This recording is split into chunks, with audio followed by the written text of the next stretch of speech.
Eu sou Aparecido Lima, sou do Ministério Poder da Fé e hoje eu gostaria de estar tratando com os amados, com os ouvintes, com os leitores, a respeito da salvação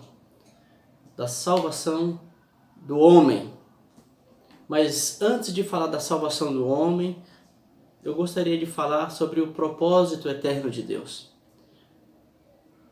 Como a mensagem central que nós costumamos ouvir tem a ver com a salvação, muitos podem pensar que o propósito de Deus ele começa quando o homem peca, quando o homem transgride, a lei de Deus lá no Éden, quando o homem se afasta de Deus. Então você pode pensar que a salvação é o princípio do propósito de Deus. Mas isso não é o que a Bíblia nos fala. A Bíblia nos revela que Deus estabeleceu um propósito, um plano para o homem antes de haver o Éden, antes de haver pecado, antes de haver mundo. Esse é o propósito eterno de Deus. O propósito eterno de Deus não tem, em primeiro lugar, a ver com a salvação do homem. Embora Deus, sim, deseje salvar o homem do seu pecado e restaurá-lo, mas Deus criou o homem com um propósito e nós podemos ver este propósito de Deus lá em Gênesis, capítulo 1, verso 26, que diz assim, vou ler aqui, que diz assim: façamos o homem à nossa imagem, conforme a nossa semelhança, e domine sobre os peixes do mar, e sobre as aves dos céus, e sobre o gado, e sobre toda a terra, e sobre todo o réptil que se move sobre a terra. Enfim, Deus tinha um propósito quando criou o homem.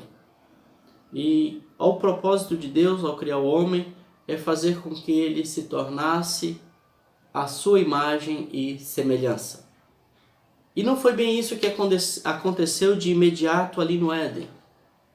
Todos já sabem, muitos já ouviram falar a respeito dos acontecimentos do Éden, daquilo que aconteceu ali no jardim que Deus plantou no meio do Éden. Só para recapitular, Deus criou o homem para ser a sua imagem e semelhança, planta um jardim no meio do Éden e dá a Adão,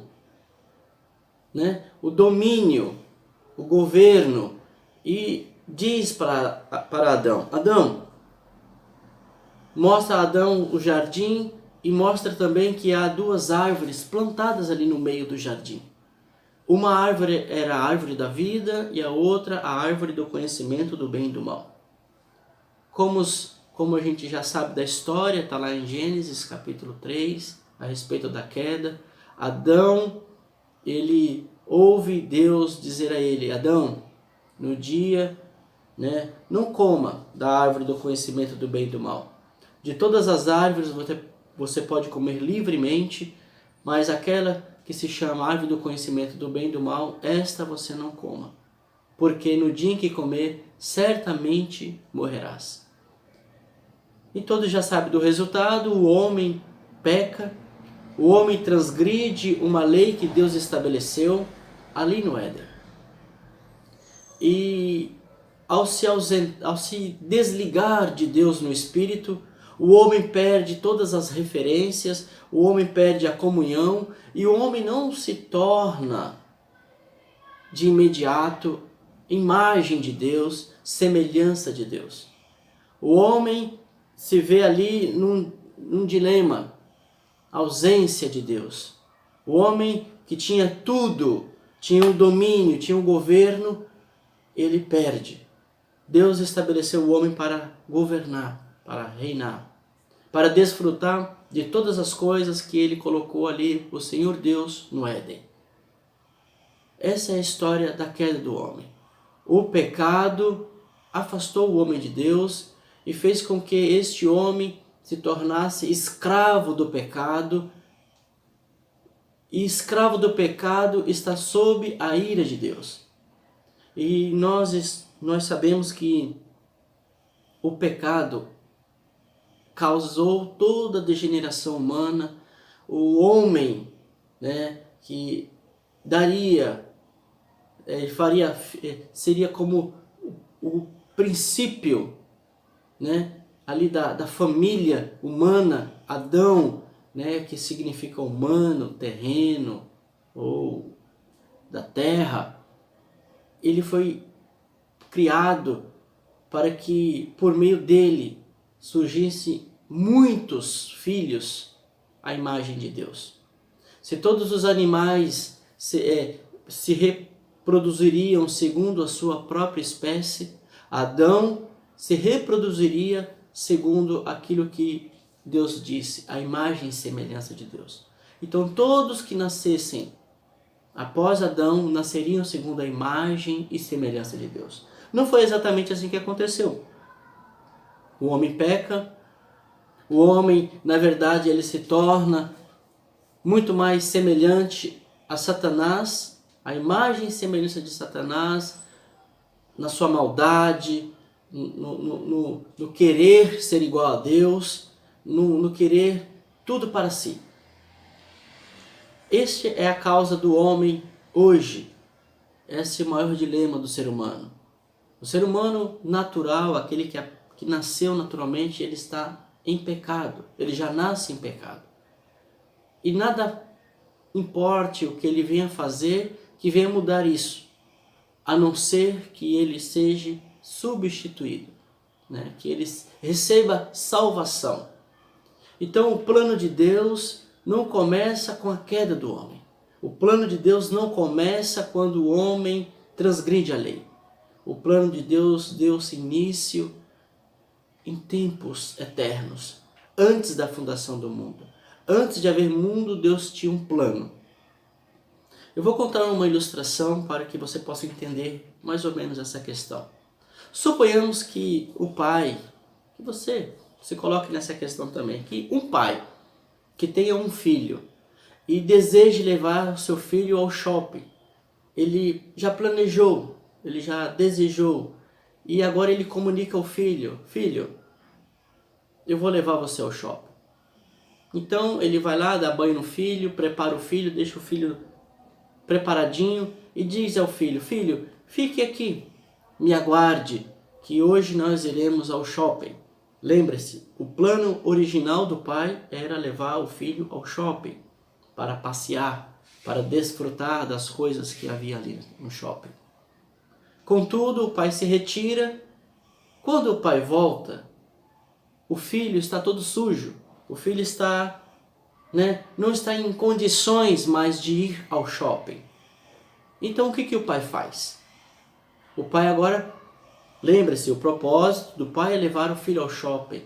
Então agora há uma mudança, uma emergência ali, uma mudança de rota, uma correção na rota. Há uma necessidade agora de tomar banho, trocar as vestes, para que ele se encontre novamente em condições de poder ir ao shopping. Exatamente assim conosco. Deus, quando nos viu sujo, não poderíamos mais ter acesso ao Éden, desfrutar ali das maravilhas que ele tinha, e tampouco poder fazer parte da família, desfrutar das coisas da família. Então o pai pega o filho novamente e dá banho. Não é isso? Isso é o que acontece conosco.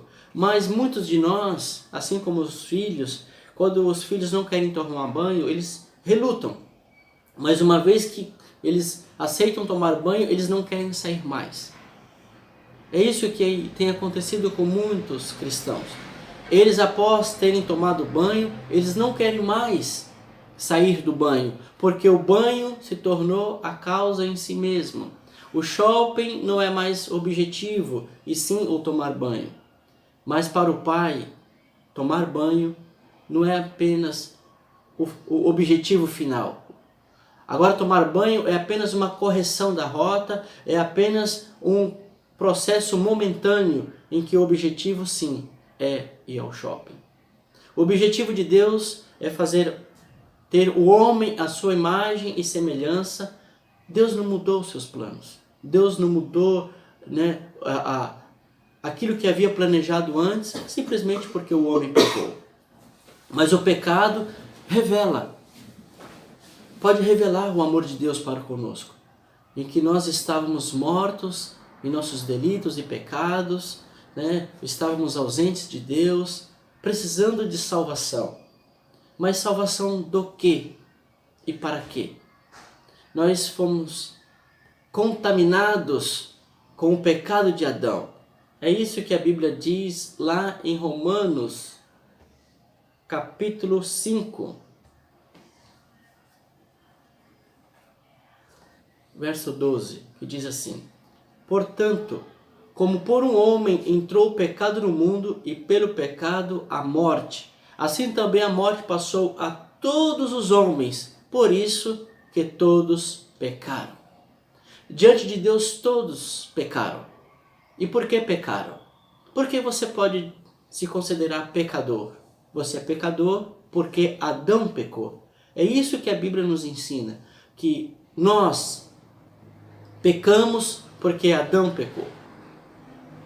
Com o pecado em nós não há mais a possibilidade de estarmos no shopping de Deus, no meio da presença de Deus. Contudo, Deus nos ama. Ele prepara o resgate para que o seu plano venha a ser cumprido, venha a ser concretizado em nossas vidas. Para Deus não há nada mais importante do que resgatar o homem. Para isso ele enviou seu Filho, Jesus, aquele a quem agora se torna, né, segundo a palavra de Deus, o segundo Adão. Lá em Coríntios diz que o primeiro Adão é alma vivente, é da terra. O segundo Adão, que é Cristo, é espírito vivificante. E o objetivo de Deus com tudo isso é fazer com que o homem desfrute não apenas de um jardim, não apenas de um lugar simplesmente, mas o objetivo de Deus, desde o princípio, ao desejar que o homem, ao querer, ao anunciar, ao criar o homem para que fosse a sua imagem e semelhança, era para que ele se tornasse da mesma natureza, da mesma essência. O homem tinha uma escolha a fazer: a árvore da vida ou a árvore do conhecimento. O homem preferiu a árvore do conhecimento, do bem e do mal. A árvore da vida, ela é representada por Cristo. Cristo é a árvore. Cristo é a árvore. A árvore que gera vida, a árvore que gera frutos. Ok? Então nós podemos ver que em Cristo há a salvação, mas a salvação não é o fim em si mesmo. Há um objetivo maior, em que aqueles que creem no nosso Senhor Jesus, eles agora se tornam filhos, não mais apenas criaturas, eles se tornam filhos à imagem e semelhança de Deus. Mesmo que isso não seja visto de imediato em nossos meros corpos mortais, mas haverá o dia em que Ele surgirá entre as nuvens, restaurará todas as coisas e nele haverá plenamente um novo corpo restaurado. A família de Deus será a família dos céus, onde Deus será tudo em todos, onde aquele que creu receberá vida e vida abundante. Amados, Cristo, Ele veio te salvar, Ele veio te substituir. Nós, como seres humanos, tínhamos uma conta e temos uma conta impagável. Agora necessitamos de salvação.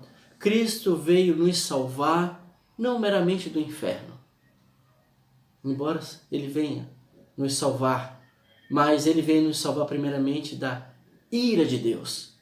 Da ira de Deus. Deus tem um plano maravilhoso para a sua vida. Deus quer que você se torne a sua imagem e semelhança. Não meramente com suas próprias forças ou com a sua própria capacidade, porque ninguém pode de si mesmo ser salvo.